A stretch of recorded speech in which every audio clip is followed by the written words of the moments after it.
Awit 45, 1, 2, 6 at 7. Ang aking puso ay nag-uumapaw sa mabuting paksa. Ipinatutungkol ko ang aking mga salita sa hari.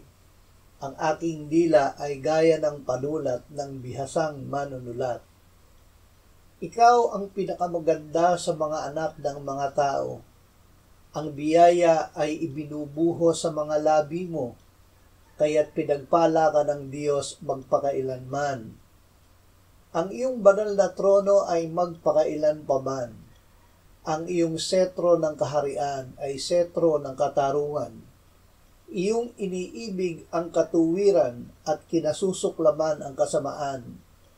Kaya't ang iyong Diyos ay pinahirang ka ng langis ng kagalakan na higit kaysa iyong mga kasamahan.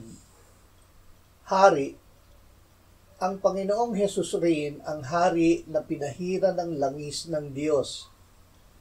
Ipinasabi ng Diyos kay Propeta Nathan kay David, aking ibabangon ang iyong binhi pagkatapos mo na magmumula sa iyong katawan at aking itatatag ang kanyang kaharian.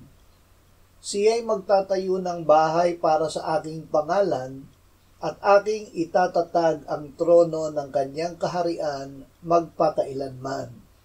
Ako'y magiging kanyang ama at siya'y magiging aking anak.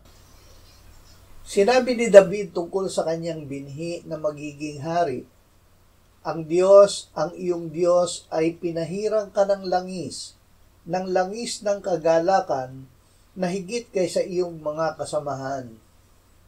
Sinabi ni Mateo na si Jesus, ang Kristo, ay anak ni David.